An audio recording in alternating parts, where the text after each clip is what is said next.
Live from New York City, it's the Artie Lange Show.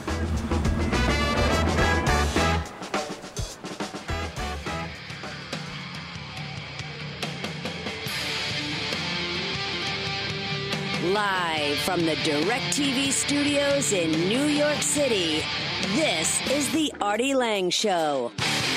Welcome back to the Artie Lange Show. My next guest, real funny guy, writes for Jimmy Fallon. Used to write for The Tonight Show. Stand-up comic. November 29th and 30th will be at the Comedy Connection in East Providence, Rhode Island, a place I've been before. Lovely, lovely place. Good green room. Yeah, this is my first time. First time I'll be there. You're going to like it. Heard it's good. Good chicken wings. Yeah. Jon Rineman. Hi, Artie. What's up, John? How you doing? Thanks so much for having me. Oh, no problem. This is so fun. Happy to have you here. So now you started writing for Leno. That was your first thing. That was my first thing. How'd you get that gig? Well, I went to Emerson College, and a lot of funny people went there. Yeah, a lot of funny people. Really? Well, it's yeah. Didn't Louis go there? Louis went there. Louis C.K.? I don't think Louis went there. I know Dennis Leary went there. Dennis Leary went there. Stephen Wright. Yeah, Stephen Jay Leno went there. Leno went there. Yeah, a lot of people. Bill Burr, I think, went there. Billy Burr. A lot of good people, and I went there, and I graduated, and a lot of people go there. They try to do sketch, sitcom, things like that. And I kind of realized I was good at writing one-off jokes. Right. And I happened to know somebody who grew up with Jay Leno. He's from Andover and, the area and everything. That helps. Yeah, totally. And so I gave this guy, my friend Barry, I gave him my resume. I said, hey, if any PA jobs, anything opens up, right? Just let someone get it. So I gave it to him. 2 days go by. I'm living with my parents now. I just gotta come in New Hampshire. You're from New Hampshire. From okay. New Hampshire. Yeah. And phone rings 11 p.m. My dad comes into the room. Jay Leno's on the phone. Wow. And he just kind of, I remember him giving it to me like it was like the Holy Grail. Just kind of like, and I was scared too. I was like, I don't want to drop the phone. It'll hurt him. I was afraid. And I was like, I think did I turn off my mic? No, you're on. I'm on? Okay. Yeah. Maybe Can you hear yourself? I can't hear myself. Oh, there we go. But I took the phone and I was like, this can't be real. Hello. So, hey, is this John? I was like, yeah. It's like, hey, this is Jay Leno. I got your letter from my friend Barry. He seemed like a really nice guy. And so, see, I work for Jimmy now, so I can make fun of Jay. Yeah. No, he was great. And I talked to him and he let me start sending him jokes. And so I started sending in jokes just for his stand-up, and every now and then he'd use one on The Tonight Show. Instead of the PA job, he said send in jokes. Yeah. And at the time, of course, I was living with my parents, so I was like, well, I'll take the PA job. That's fine. But he's no, so I did that, and I would fax in jokes like it was the 80s, because that's still how he did it. Exactly. And I would go down to my parents and my dad's office, and I'd late at night feed it into the machine, and then I'd watch the show and see if they got on. Now, how often do they get on? They only got on, I think I only got a couple on, 2 or 3, I think was like the best I did. It was weird though, because like I said, 2 or 3 in one monologue, or 2 or 3 No, times 2 or 3 in a week. I'm sorry. Like I'd usually get like every other night. That's about how I scored. And it was weird because I just got out, I was out of college and working at a movie theater, and making minimum wage and writing these jokes and sending them in. And it was one of those things where I felt like a really big deal, the first couple times. But then there's always something that brings you back down. Like for me, I was working at this movie theater, and I came in the first day, I got my first joke, and I said, hey guys, I got a joke on The Tonight Show. Everyone was excited, except for this one lady who was just like, whatever. Like, wow. Some people just don't care. Well, here's the thing. I came in the second day and I said, hey, I got another joke on The Tonight Show, and they're all excited, and she's again like, big whoop. And I'm just like, this is just a bitter person, I come in the third day, I'm like, hey guys, I got a joke on The Tonight Show. Someone's like, what joke was it? I tell them, and they go, oh, I remember you writing that in the break room. And the lady turns around, she goes, oh, you're writing these jokes. She thought I was just getting jokes, like understanding jokes I was hearing on TV and coming in and bragging about it. Guys, I got another one. This one was about politics She this thought time. you understood a joke. Yeah, that was all it was for me. So that brought me right back down nice and quick. But, how does that work, like, pay-wise? Do you get paid per joke, I guess? It wasn't a ton. I mean, it was enough to get gas in my car. So, but was it per joke? I mean, yeah, it was per joke. It was per joke. It was like you're trying to win the lottery. Yeah. You're watching, but you kind of earned it in a way. So I'd watch it, and I'd be like, oh, it sounds like mine, and then it'd be a different punchline. Like, oh. But then I did that, And that led to doing the same thing with Seth Meyers on a Weekend Update. Weekend Update. Yeah. Now, how many jokes would you send in at once? Like when you faxed them in, how many jokes would you send? To Jay, I think it was about 2 or 3 pages, which I thought was a ton. Right. And then for Seth, I think you got 10 a day for the week. And for Seth, I didn't know that you really had no chance, really. Like, I hope I don't discourage anyone who's listening. If you're good, keep doing it. But, you're going up against his whole team of writers and Seth, and they're only going to do probably 15 jokes. And so every day, everyone's writing jokes, and they're going to pick their best 15. So I got 2, I think, the year I did it. And I was like, it's whatever. But then I heard what you're up against. It's crazy. But from that summer of 2009, SNL was off for the summer, and Jay was off to go do the 10 p.m. show, which, whatever. Yeah. So there was no one to write for a while. So I just said, I kind of was like, kind of screwed. I went for Conan, didn't get that. Went for Jay's new show, didn't get that. And so I just emailed Wayne Fetterman, who is the head monologue writer at Fallon, 2 guys before me, and said, hey, can I send jokes? I heard you might be looking at people, and let me start sending. And I think a month and a half later, I got hired. So that's how it happened. It was this real weird thing of just kind of not doing great for like 3.5, 4 years. That happens. Totally. That's this business. My friend Frank Sebastiano, I've worked with for a long time now, was driving a truck. Yeah. He went to NYU. He was driving a truck. He's a big fan of Norm Macdonald when he was doing Weekend Update. Mm-hmm. He would physically mail jokes in, and a bunch of them got on, and Norm got him hired based on that. Yeah. And they would go in now. So you go into the office now. You have an office there, or you go? Yep. Yeah. It's So you're a staff writer. It's a staff. That's what my wife. I always say that when I'm not funny, my wife says you should quit your day job. That's like her line. But I'm a staff writer. I've been there for a little over 4 years, and just started out, staff, and kind of worked my way up, and then so You've now been there since the beginning, almost. Almost, Right, I came. I was hired the day they did their 100th show, so 6 months in. Wow. Is when I came in, and so yeah. And then you started doing stand up. After that, or no? I started stand up. I started out in Boston, a place called the Comedy Studio. It's in Harvard Square, and I used to go there, and I kind of just got into it because I had a creative writing final that I just didn't do. And it was one of those weekends where I was like, I'll get it done. And I went to a concert, and I went to a Celtics game, and I just didn't do it. And so I was like, this is 10 a.m. tomorrow. So I wrote a 5-minute stand-up act, and it went well in the class. The teacher, this guy named Mike Bent, liked it a lot. And so I started going up, and that was like your final exam. That was my final exam. You kind of bent the assignment rules a little bit. It was just any presentation that lasted 5 to 10 minutes. And that he was was super creative and original, and that's why I love English class. Yeah, that's why I was an English major. And he was a super laid back guy. But so to even like not do an exam for a super laid back guy, I remember thinking this is really bad that I didn't do this, but I did it and it went well. And so he sent me there, and I did stand up there and did that for a number of years. And, it's kind of been an up and down thing for me, just because I think like a lot of people, probably the first 5 years I did stand up, it was passable. It wasn't good. Right.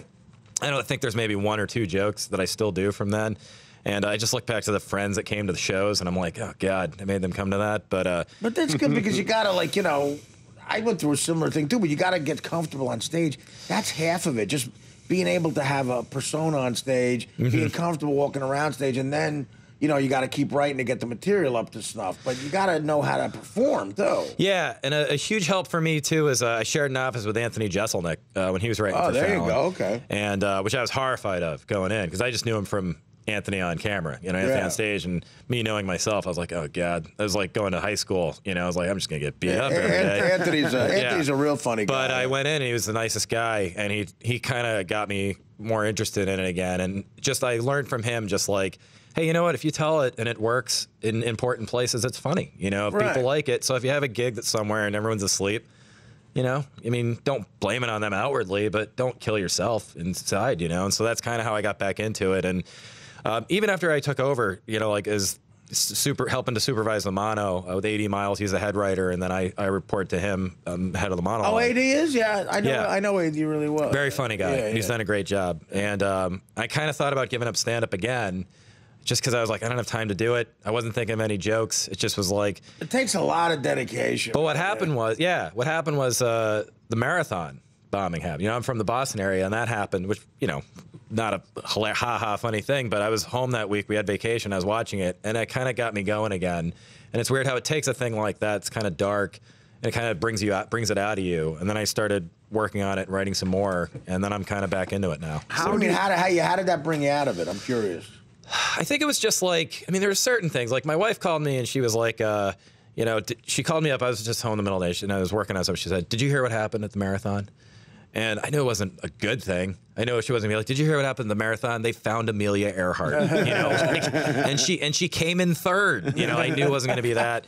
And so it's just that cynicism, and I think that brought it out for me, because I think that Jimmy he's a great performer, and one of the very cool things about our show is that there's a lot of tongue-in-cheek humor. There's a lot of double entendres. Sure. We're able to hit people without really hitting them, which is, a lot of people say, well, it's, you're being nice or whatever, but no, not really. We're saying the same thing. We're just saying it a different way. And I think I get into that mode, but I think for me, I'm more, not dark. I don't want to say I'm dark. I think of Jesselnick as a guy who's dark, but I'm pessimistic. I'm cynical. I'm just, as people point out, I'm someone who's can't ever really be 100% happy. And I think that helps me. That helps me write. And I think that's what comedy's not a positive thing. It's pointing out stuff that's negative. It's goofing on stuff. Yeah. That's when it works the best. It's Anthony Robbins is not funny. The person who goofs on Anthony Robbins. Yeah, totally. And I think that's what it was for me. Is it just kind of? I think for a long time it was, the year before I got the job, which was awful. I was broke and I didn't know what I was going to do, and there was a lot of humor that came out of that, just like go up and be very self-deprecating, and it worked.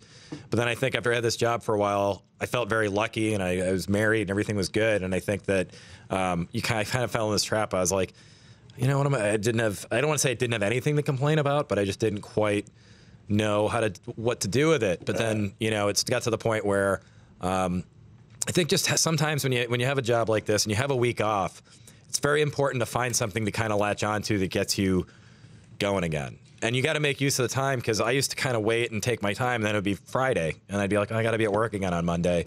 And You're wrote saying one joke. It's almost too much like a good life you're having to stay funny. My life is so amazing. No, you got a steady job. It's a happy job. And, it's like a 9-to-5 thing. You're living like a regular person almost, and you gotta bring it back to the dark side a little to get funny again. And I also think that the good side of it too is that it's that's good. Definitely, I always say, because I got this job very soon after I met my now wife. So it was one of those things where, like, if you've seen the movie Vanilla Sky, where, it's just everything turns out, it's just, whatever. I don't want to spoil it, but it wasn't all real. Dude, you can spoil it.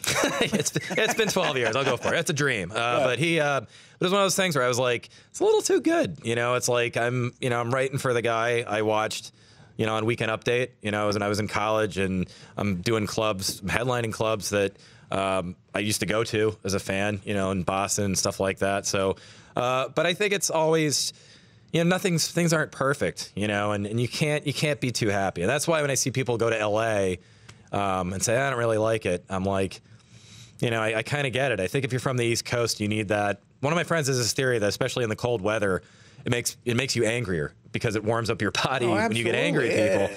And I think it makes you helps you write funnier jokes. I'll give you the difference. Woody Allen never went to L.A. Mel Brooks did. Mm-hmm.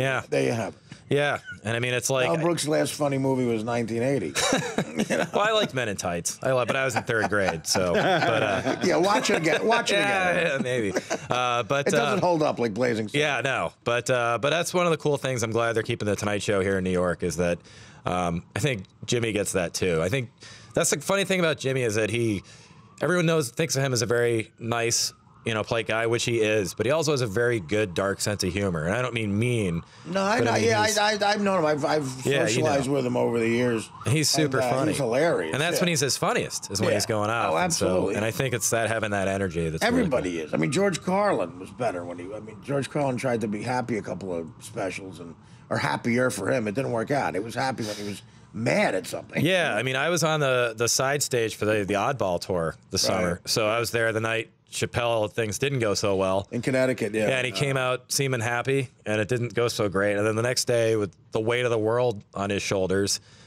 killed it, destroyed. Yeah. And it's like, that to me, and it was kind of I don't want to say, I guess, inspiring thing to say. I don't know. That's not generally people. That's pretty good. That's most people comics will say, but it kind of was just to see like, the odds stacked against somebody and have them go out. And I think that's kind of what it is. I always find that whenever I'm happy going to a show and everything seems great, without question, I'll bomb. Like, it's without question. But when I go there when I'm either late or when something's bothered me from the day or my back hurts or whatever, and I'm just like, I don't know how I'm going to do this. That kind of gets you through it. Yeah, you got to be rushing around. You get mad. Absolutely. Exactly. That always happens. Like when you're late, you got to run right from the car. It's great. If I have a spot somewhere, you go right from the car that you parked illegal. Yeah. Because you're running in, and it's always better. Then you have it. time to stick around and start a parade. I agree with you. Yeah. I mean, I wish I didn't, but I do. You stick around for another segment? Yeah, absolutely. Jon Rineman here. Listen to this. You want to get happy? For a couple bucks a month, DollarShaveClub.com delivers amazing quality razors right to your door. Not only does it save you a ton of cash, it saves you from trudging to the drugstore for a pack of blades. For just a couple bucks a month, amazing quality razor blades are delivered right to your door. Everybody here is getting their Dollar Shave Club blades, and you should too. Don't waste time at the drugstore behind the Lady Payne in pennies. Join DollarShaveClub.com. Keep your stress level low and your bank account balance high. You should get their Dr. Carver's Easy Shave Butter also. You can get that at DollarShaveClub.com too. And that's pretty amazing.